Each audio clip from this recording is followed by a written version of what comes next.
నువ్వు సుఖం అనుభవించావు, దుఃఖం అనుభవించావు అని ఏదో చెప్పి విడిచిపెట్టేస్తావు, అయిపోతుంది. వచ్చిన పెద్ద చిక్కల్లా ఎక్కడొస్తుందో తెలుసా అండి? ఒక్కొక్కటి ఏం చేస్తుందంటే, మీరు పాపకర్మ చేత ఏవి సాధించి తెచ్చారో వాటిని ఉత్తరాధికారులు పుచ్చుకుంటారు.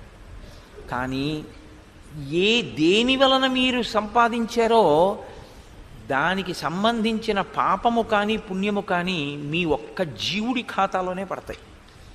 అది మరి పుచ్చుకున్నారు కదండి, వాళ్ళకి వెయ్యొద్దా అంటే అలా ఏం వేయరు.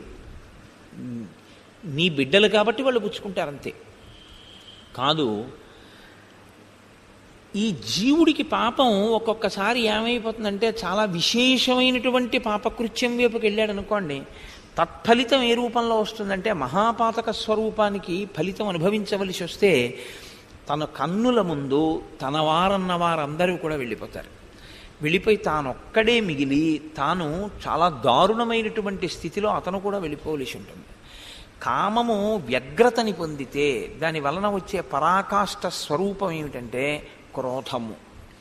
కామానికి రెండు లక్షణాలు ఉంటాయి. ఒకటి తీరినదన్న తృప్తి, రెండు తీరలేదన్న వ్యగ్రత.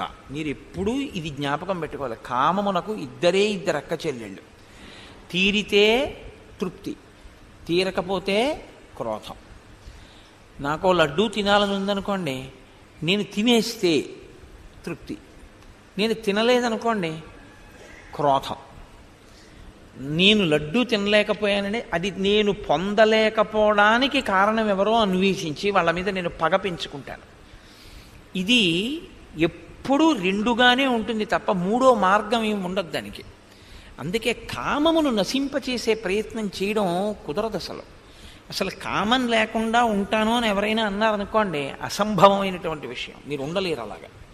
కాబట్టి కామాన్ని ఏం చేయాలంటే ధర్మబద్ధమైన కామంగా తిప్పేసేయాలి.